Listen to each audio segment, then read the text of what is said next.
All right, everybody, here with a very truly special guest, multiple-time All-Star, Evan Longoria here. Evan, it's really nice meeting you. Thank you for joining us, man. Yeah, of course.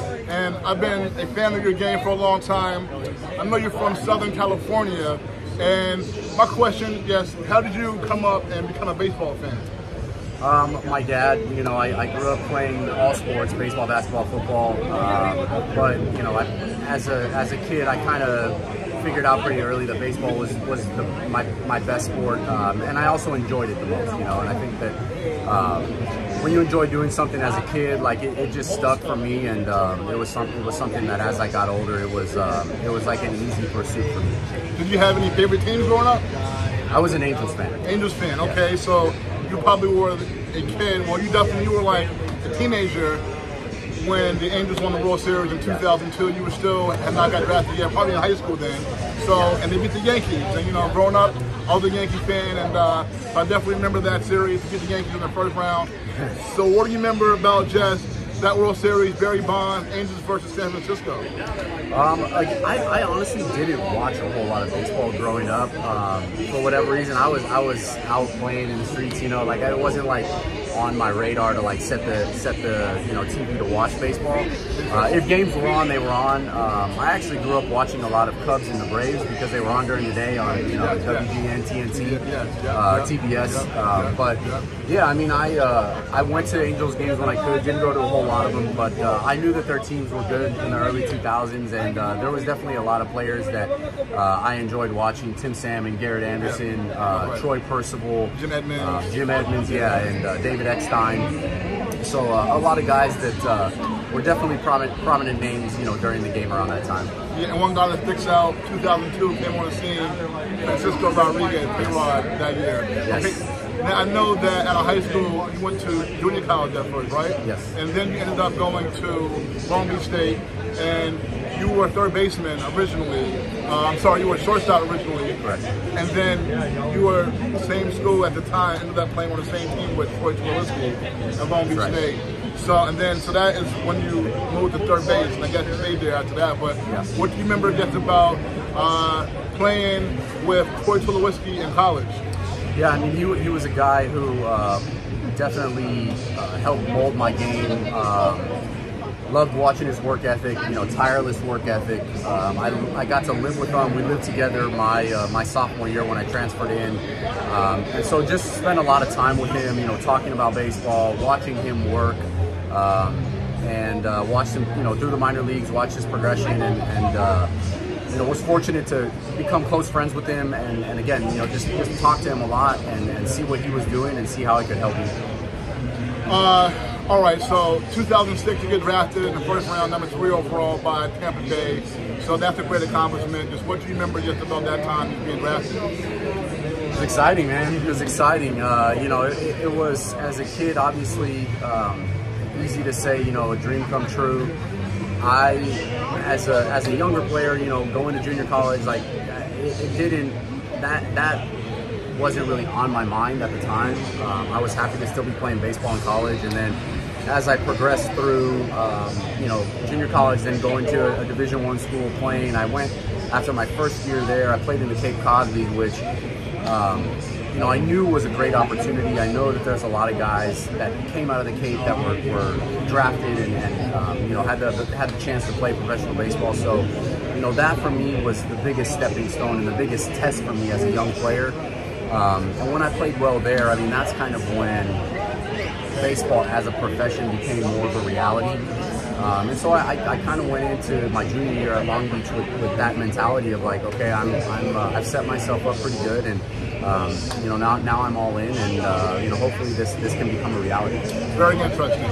Okay, so you spent about a year and a half or so, I think less than 2 years in the minor leagues, and before your major league debut.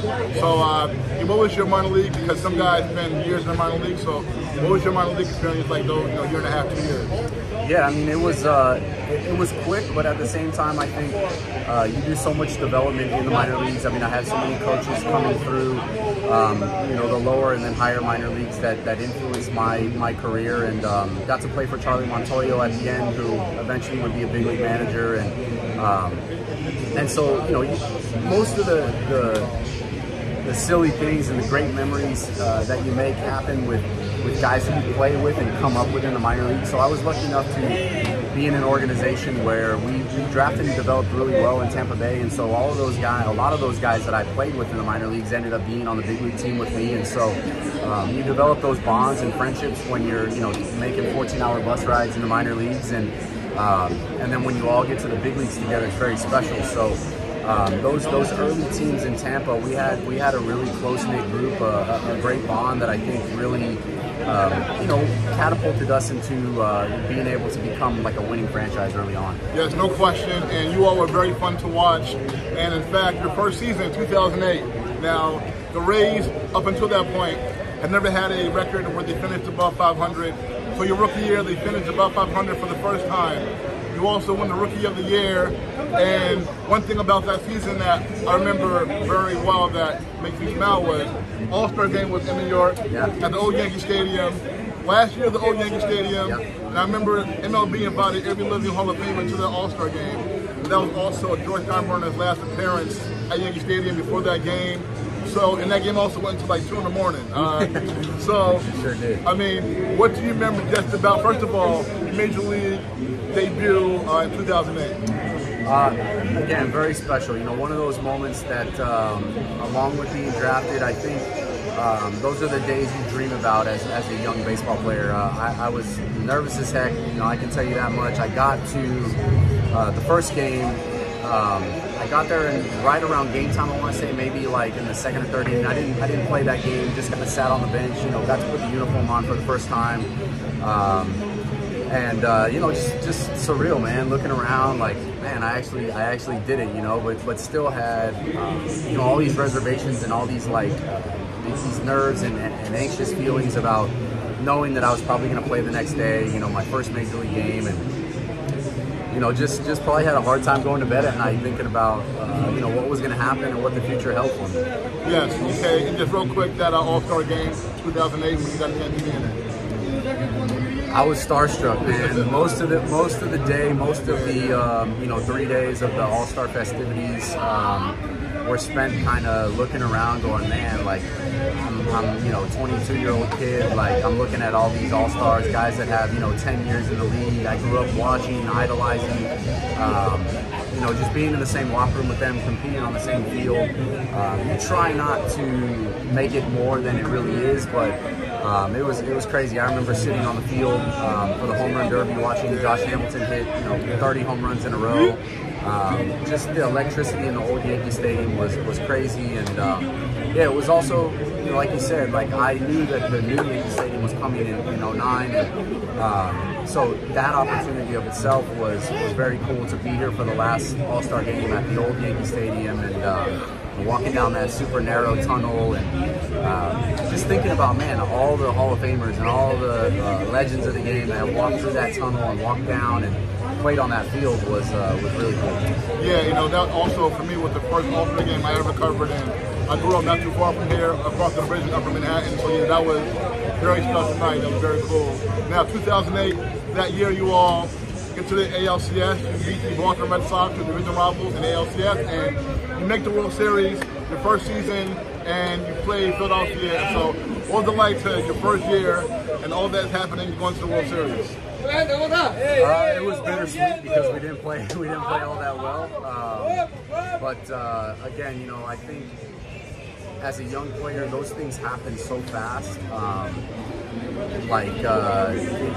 playoffs, you know, it's whatever it is, you know, 3 weeks long, a month long, but it seems like it happens in this very condensed period of time, and so it's hard to kind of relive the memories in the moment. And then when you look back on it, it's like, man, I should have like taken a step back and just like thought about, man, I'm actually here playing in the World Series. But to have that experience at that time of my career, You know, no one can ever take that back. Like, I'll be able to look back and say, yeah, I did this, you know, and I need to go back and watch the games, to be honest with you, because it's hard for me to, like, think about how tough those games were and how they ended up, but at some point I will. All right, a couple more for you.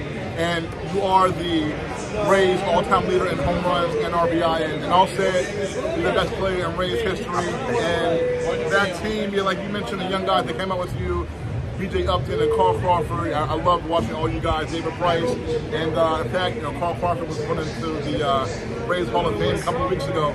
And his son actually is playing now in the minor leagues. And I saw him at the Futures game, and that was really cool. Yeah. So, yes, you, Tampa Bay, you were there for a while, and then you ended up going to San Francisco, Northern California. You got there in 2018. But actually, before that, one special day you had, also on my birthday, 2017, August 1st, you hit your cycle in MLB. Yeah. How cool was that, hitting a cycle? It's cool, man. It was actually reviewed at second base on a double, too. It was in Houston. So, yeah, I mean, not something you think about doing ever as a player, but I think I've maybe only had a couple opportunities to do it. And, yeah, I mean, to get 4 hits in a game is tough enough, but just, again, special. You know, not too many people have hit for the cycle, and so yeah, it was a pretty cool memory. Last two, yeah, I brought it up because it happened on my birthday, August 1st. Now, San Francisco, you were there from 2018. Got there in 2018 and 2021. You guys had a special year, won 107 games, I believe. Won the National League West, the only year Dodgers had not won a division like the last decade. Yeah. So, what do you remember? How was it for you just being in San Fran and being a part of that team? Very cool, man. Made a lot of great friends there, a lot of memories. I mean, 5 years is not a short period of time, so we were able to accomplish a lot there. That year, obviously, super special. Felt like we could never lose. When you win 107 games, it legitimately feels like you're never losing. But a weird year because the Dodgers won 106 games, and you know, it felt like every day at the end, like we had to win to stay ahead. There was all this pressure, and you would think in a year where you win that many games, it would be like you get to walk into the playoffs. But I mean, we were going to get into the playoffs, but we wanted to win the division, and we wanted to kind of hold that first round bye. And, so yeah, I mean, obviously it didn't work out the way we wanted it to. You know, we lost in 5 to the Dodgers, but a fun series nonetheless and a great year. The last one for you here with Arizona. You all right now are in a playoff race towards the last few games. Just how's it feel right now to just be a part of these guys? A lot of young guys. You're one of the older guys on the team now, one of the leaders. So just what's it like to be able to make a playoff run at this point in your career?